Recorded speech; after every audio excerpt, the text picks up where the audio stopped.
That was good. Oh man.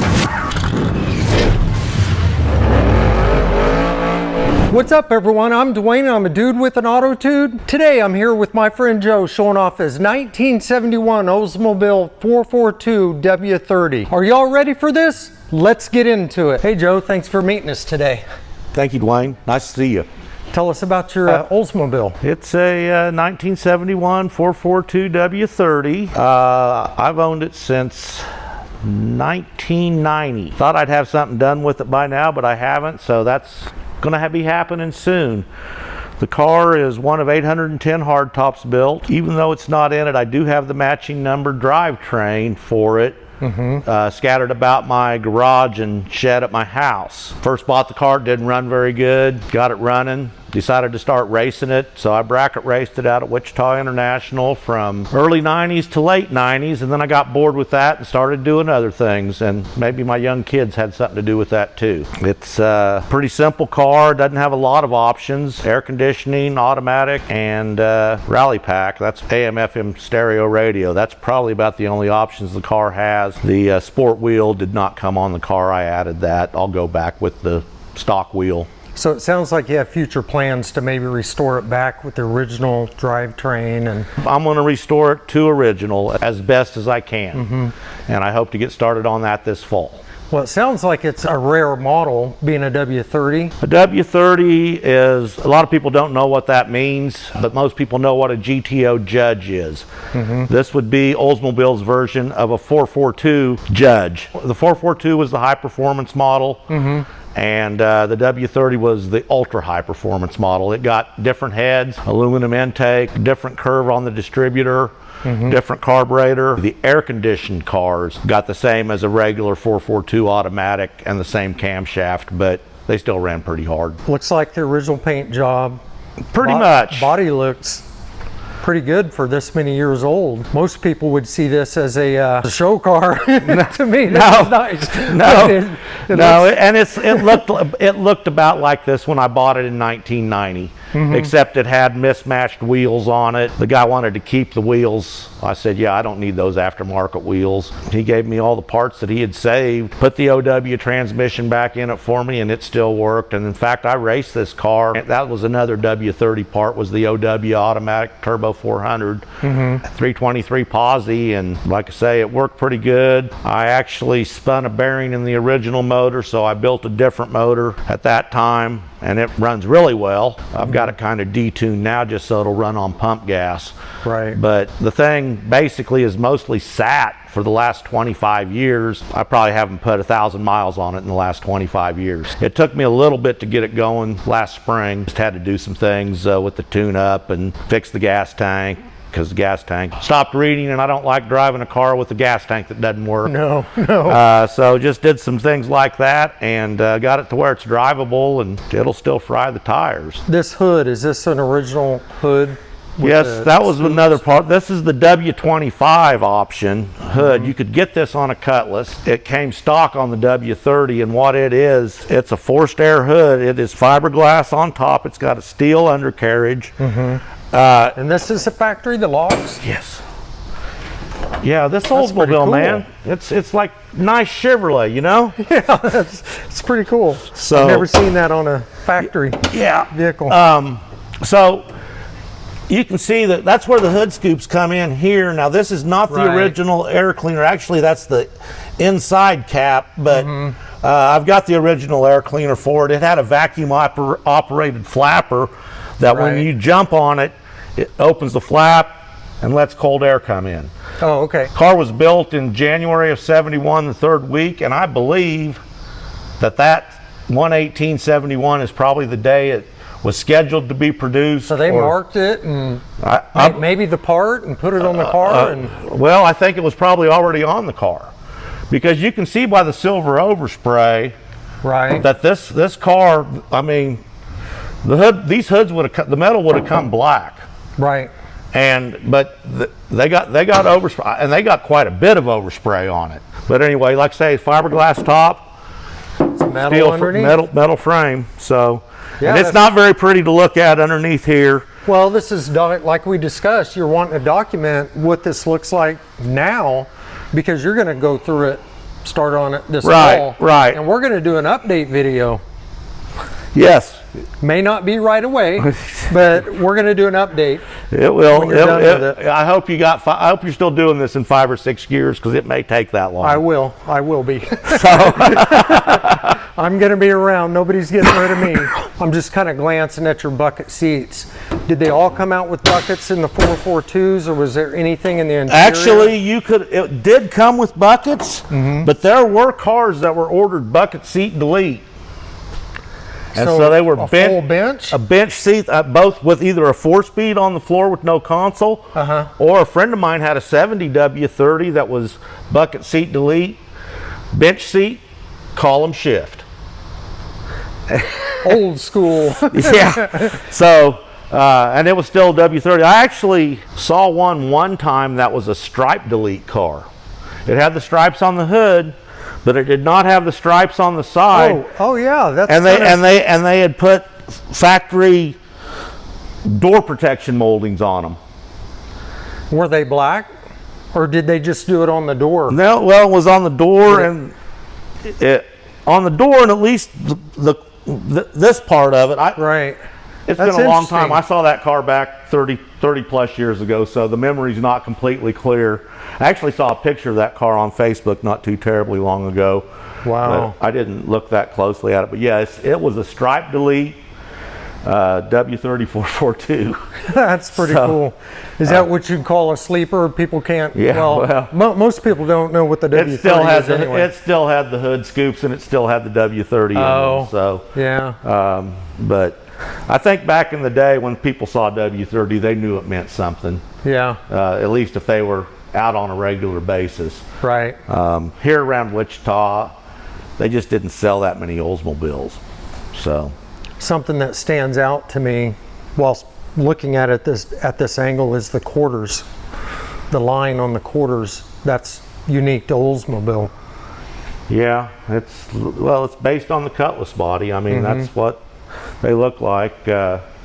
Interior is in pretty good shape. I did throw a seat cover on the driver's seat when I first got it. The cover was all torn up. This cover came off of another 442 that I redid the interior on, but I saved these. So this gotta match it. This is actually off a 71 442. It's the original upholstery from a 71 442. Oh, that's neat. And the headliner on it's amazing. I can't believe the headliner still. Have you looked at it? No, it's original.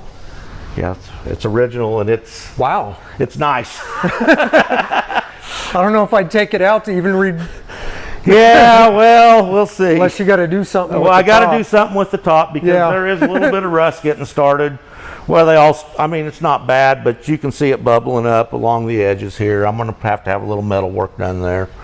And I will go back with the black vinyl top, even though this is a problem that they have, but it'll be indoors all the time. So, right. I mean, it went 50 years, and that's all the worst it got. So, in 50 years, I'll be dead. So, yeah. Well, put it in that aspect. Yeah, it'll last long enough to suit me. Can you tell us how you came about getting this? A friend of mine that has a 70 W-30 4-speed convertible found this car just driving around. It wasn't far from his house. He tried to buy it. This is back in 1990, and calls me up one day. He goes, I'm gonna tell you something, and it's whatever you do, take it and run with it. He goes, I couldn't get the car bought, and he told me what it was, told me where it was, gave me the guy's phone number. He didn't tell me what he was wanting for it, but he told me what he had offered him and didn't get it bought with. Oh, okay. So I went over there, me and another friend of mine who is real good with all the casting numbers, and so we could confirm the matching number stuff. Right. Looked at it, and I looked it over, and I told him, I said, let me check out an old car's price guide. And I called him back, and I offered him, well, the car was probably somewhere between a 3 and a 4 condition. Yeah. 3 price was $6,800. Right. I offered him $7,000, and he turned me down. I said, okay, I guess we're done. 2 days later, he calls me back. Do you really want that car? I said, Jiminy Christmas, man. Yeah. I go, it's not even a 3, and I offered you $200 more than a 3's worth. What do you think? He said, well, I'll go ahead and sell it to you for that. I said, okay. He goes, but I want those wheels. I said, I don't care. You put 4 tires and wheels that hold air on it, Get it I'm home. good. Right, exactly. And, you know, make sure it runs where I can drive it home, because I don't have a trailer. Right. And boy, it ran like crap when I drove it home. I mean, he had some stuff jacked up on it. We finally got it dialed in, but it was never super fast with the original motor. But it will be soon.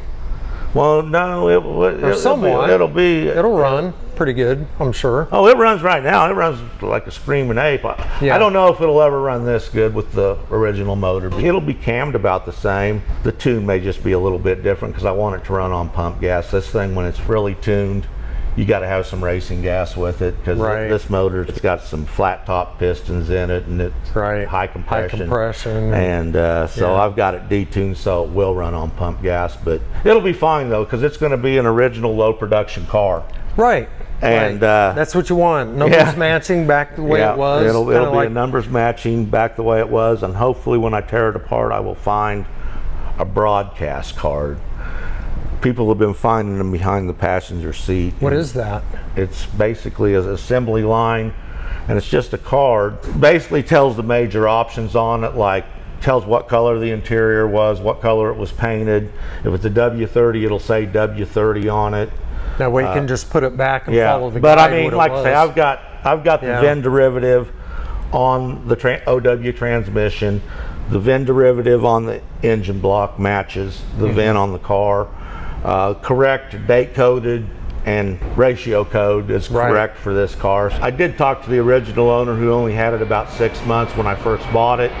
I just visited a few weeks ago with the second owner, who had about 3 years, and the only reason they sold it is he got married. I think they probably had kids, and his wife was commuting to Wichita from Garden Plain, and this thing was killing them on fuel. Oh, I'm sure. That's a drive. So back in '75 they got rid of it. Somebody else bought it. He had it for a while. Another guy that is kind of known around, I mean, he's owned a lot of cars around here. Chuck Rupert owned the car for a while. He owned this one? He owned this car for a while. That's interesting. Because I know Chuck and... Okay, Chuck owned this car for a while. He sold it to the kid I brought it from. He didn't want to sell it. The kid was getting a graduation present. I mean, he wasn't a kid when I bought it from him, but Chuck shot him a stupid number, thought there's no way he's going to buy it, and he ended up buying it. And Chuck was not very happy about that. So anyway, I ended up with it, and I know Chuck would probably love to have it back, but no, that's not happening anymore. Well, you're going to let him see what it's going to look like here in about 5 years. Well, if he watches your videos, he'll see what it looks like today. Yeah, true. Getting it before and after. And actually, the second owner, he told me that Chuck Rupert's his brother-in-law, and he never knew Chuck had this car. Oh, wow. What a story. So was this originally sold in Wichita? Did I miss that? The guy lived in Wichita. Okay. He was like a traveling salesman. And I think it was pretty limited on the dealerships how many they could. I don't. Right. He bought it from Herb Lundgren, Hays, Kansas. Hays, Kansas, huh? But he was a salesman, and he ordered it with hubcaps and steel wheels and hubcaps. And I actually asked him about that. Have them? No. Oh. I do. I've got the spare. Right. And I actually will get a set. But he goes, He goes, basically I had the dealership put aftermarket wheels on it when I picked it up. Oh. So when it left the dealership, it left with aftermarket wheels. He said they were like an ET with black spokes that looked kind of like a Krager. Now, I haven't seen that wheel. I don't know where you find that wheel. I don't have any pictures of that car with those wheels. You're probably not going to put those back on it anyway, right? Going back with an original. Gene Zogelman, the second owner, told me that it had those wheels on it when he bought the car, though. Did he get them off? He said that they were on it when he sold the car. Oh. So they've been on there a while then. Which stayed means on. the third owner didn't do that much with them. I don't know how long he owned the car, so they may have been on the car when Chuck bought it. That is so interesting to hear this story and these names. What a small world Wichita and surrounding cities are, you know. But car community around here just so pretty cool. Anyway, yeah, it's a neat car. It is a real car. No, I don't have any documentation yet, but I've talked to enough people that even if the gurus or whatever don't think so, I don't care. I know it is. You've already verified the numbers on it, so we know if they match, they match. Yeah. Well, there's people that restamp and stuff too, though. Right. But I bought the car in 1990. No, people weren't doing stuff. I mean, people weren't doing that stuff in 1990. No. And it wouldn't have been 20 years old, right? 19-year-old car. It was a 19-year-old car. So it would have been considered maybe a new used car back then. Yeah, well, I mean, you know, 19-year. I mean, they were starting to. The muscle cars were starting to come back. Yeah. But they were still. I mean, like I say, a W-30 car in the old cars price guide, number 3 condition was $7 grand. Number 3 is nicer than this.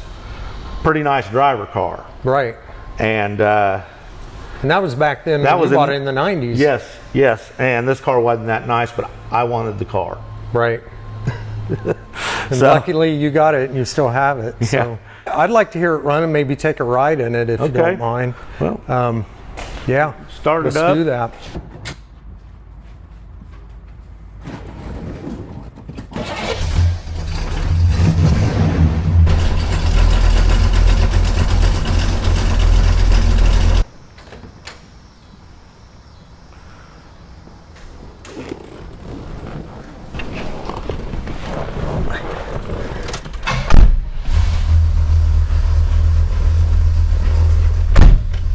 Man, these seats are actually pretty comfortable.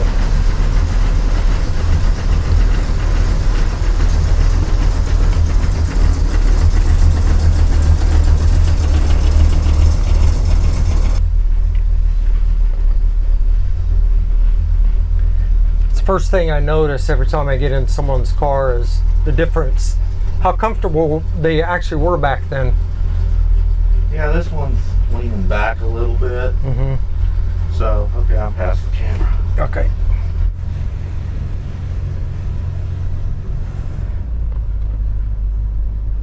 Feels like it runs like it's tuned. For the street, I mean it just timing. You don't I've got the timing back way down.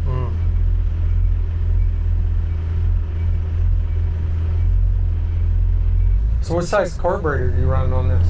It's a 750 Edelbrock right now. I actually think the Quadrajets were actually a little bigger than that. Oh, were they? I think they were like 850? Like a 780 or something. Okay.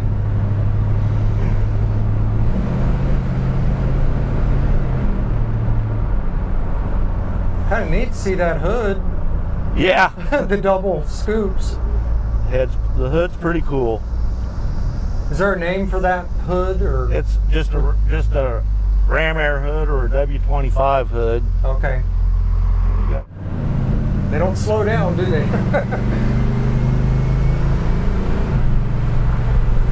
Feels healthy.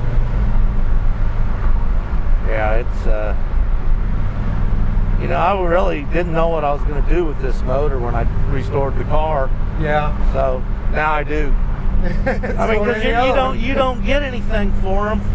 I mean, nobody's going to want to give you anything for a used motor. I mean, I think back in the 90s, I spent close to $5 grand building this motor.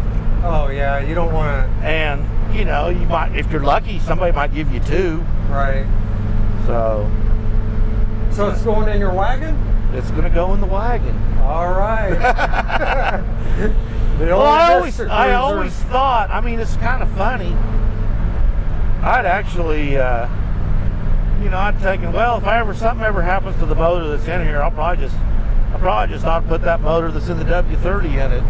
Right. So, well, now's your chance. yeah, I'll have to clean it up and get it painted, but right. obviously find somebody to reseal the transmission. Yeah, definitely. So are you going to take the motor out of this first when you start working on it? Yeah, the plan is put it in the plan is we're actually gonna do stuff over at my buddy's house. We're gonna actually take the front clip off this car and pull the motor and tranny out as a unit. Okay. And redo the frame, the front of the frame at that time? Well, first of all, we're gonna get it so I can get something back in the wagon. Yes, exactly. Okay, and then after that, then we're gonna start.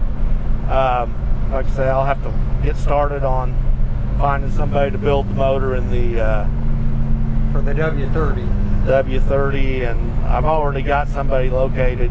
A friend of his is going to redo the rear end for me, and the OW tranny's been rebuilt. Oh, this is 47th. Wow. Is it? Yeah. We'll go down 47th for a spell.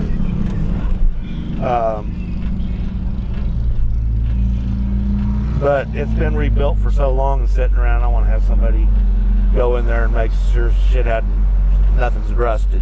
Yeah. So that was You don't have to pull it back out. No, that's not fun. No. Even with a lift, that's not fun. You just got to take so much stuff apart.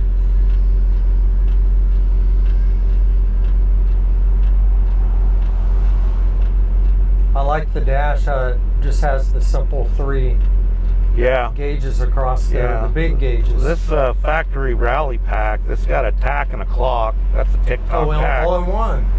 And then it doesn't have a voltage, but it's got temperature, oil pressure, and fuel. They're reproducing them now, but original ones are worth a lot of money. Right. See, it's got a little hesitation in it.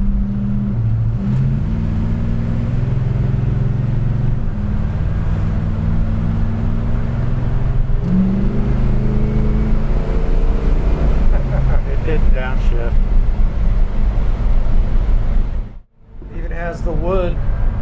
Yeah. On the. So yeah, this is solid, probably solid wood. No, that's plastic too. Is it? Yeah. Wow, they made that look like it was real. Yeah, and actually, the lower, I mean, depending on the trim level that you got in a Cutlass, or all the 442s had the wood grain, but like the Cutlasses, some of them had it, some of them didn't. Just depended on the trim level. Well, you were right on this headliner. It's nice. That thing looks almost brand new. Yeah. Yeah, I'm afraid if I touch it, it'll probably fall apart. Yeah. Has the shoulder belts up there. They have a separate. Yeah, there's a separate connection receiver somewhere. It's probably buried down.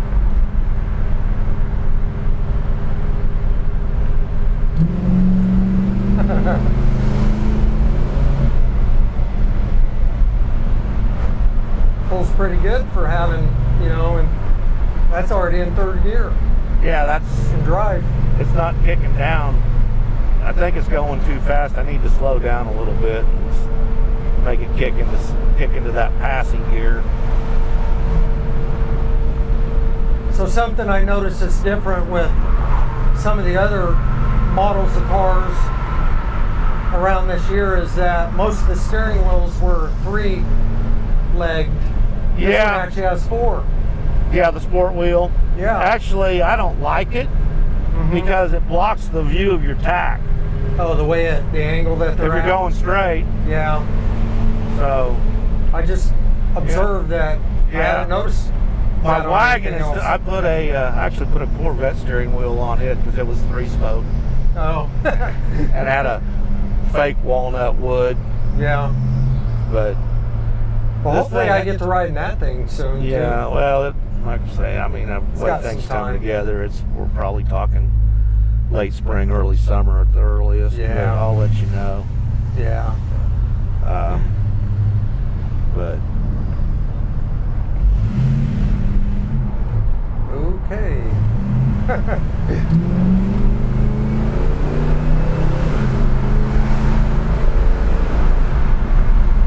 Nice. So this is, so it's considered a big block. I've always said that. However, I guess that's technically not true. They're essentially the same block, but they're bored at a different angle or something so that the intake's wider. Oh, wow. To accommodate, there's something different about it, but they're not technically a big block. Interesting. But yeah, most people refer to the 425, 455, the 400s as big block Oldsmobile, but technically they are not. Interesting. And I just read that, I didn't know that this year sometime. Oh, I do got to ask, is this the original dash pad? That is very uncommon to see. Yeah, it's kind of, oh shoot, No, you're good. It's kind of, but a buddy of mine has messed around and figured out how to make that hump go down with, I guess, using heat or something. Mm-hmm. And he's a real patient person, so. I didn't even notice that. I just noticed there's no cracks for the year. Yeah. But it's been garage for a while, right? Yeah. Got the sun beating down on it. No, I mean, I've owned it since 1990. It did spend the first couple of years outside. Right. Because I didn't have a place to keep it. But then when we built our house over where we're at now, I built a 4-car garage so it could live inside. Oh, nice. So since 92, or really 93 probably, it's been stored inside. So this thing rides really well. I mean, it just Oldsmobile, it's just straight. I mean, it's smooth. It doesn't float. It's just Oldsmobile. They supposedly were like years ahead of the other divisions of General Motors with their suspension and stuff. Mm-hmm. I think back then they called this an FE2 suspension. Okay. But it's, you know, it's got stabilizer, anti-sway bar on the back, box control arms. I mean, basically, Oldsmobiles, they were like, I mean, they were part of General Motors, but it was like they had to do some stuff to make them a little nicer than a Chevrolet, have some things on them, right? So that people would pay the extra money, right? But then again, they didn't sell as many because of that. I mean, I know my granddad, my first car was a 67 Old.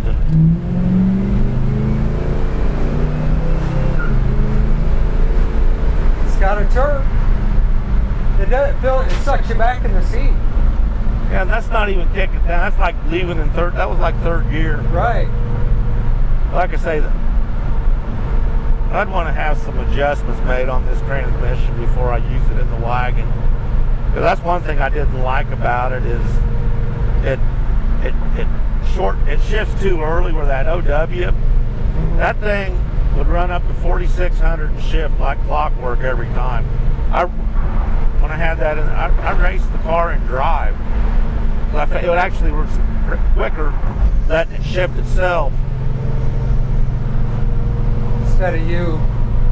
Yeah, because I was running up to 52 or 55, but that's not consistent. Right. I mean, and I just by mistake one time, I went all the way from low to drive, and I said, okay, it's time trial. I just picked up 5/10 or half a 10, 0.00, no, really? 0.05. So the next time you the next time trial, I just left it in drive. When I left, I picked up another. I picked up 1/10 of a second by just leaving it in drive. Yeah. Like, okay. I mean, usually you want to shift at your own RPM and the camp that's in here is basically done about 5,000 anyway. So right. You know, shifting at 46, like I say, it was consistent. Yeah. The only problem when in good air, the thing just starts picking up like crazy where you don't know what it's going to run. Right. Nice, Yeah. nice, good, cool air.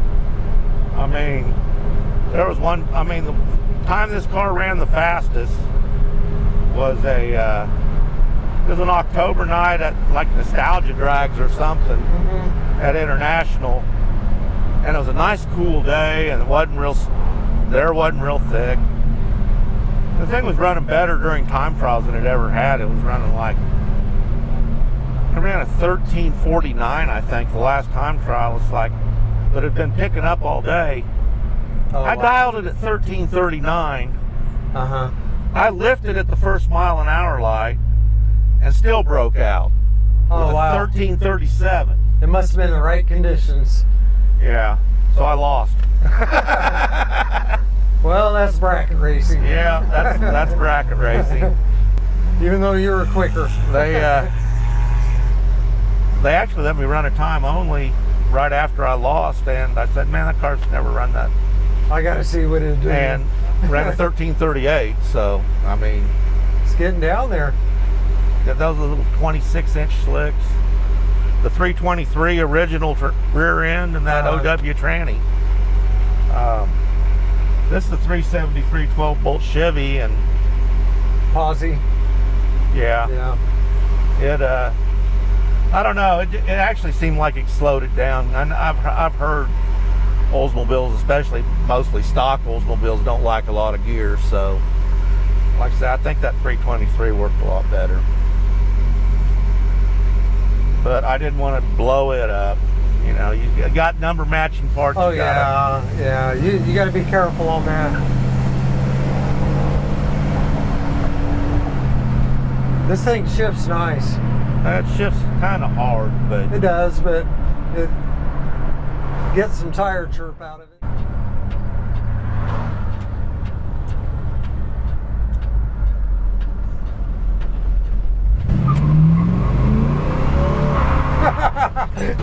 It's getting there. Joe, you mentioned the talk about the inner fenders. the red inner fender wells were W-30 only. They started it in 1968, I believe. And if you got the W-30 package, you got red inner fenders. That ended in 71, but I think a few 72s may have gotten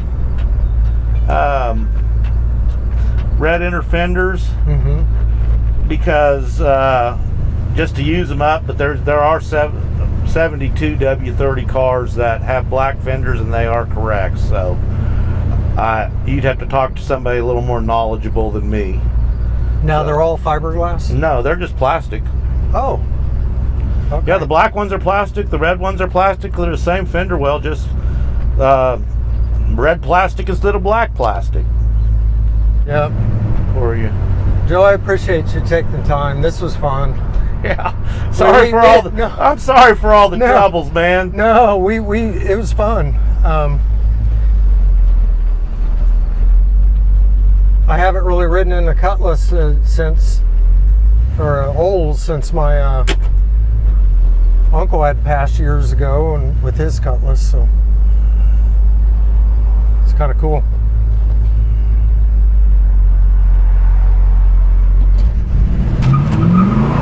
Whoa, there it goes. That was good. Oh man. Okay.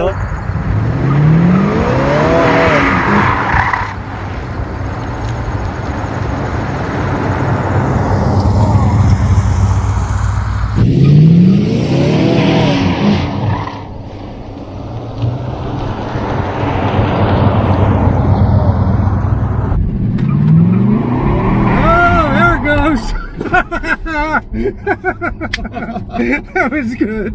Oh man, Okay, let's get your cameras and put things away. That was awesome.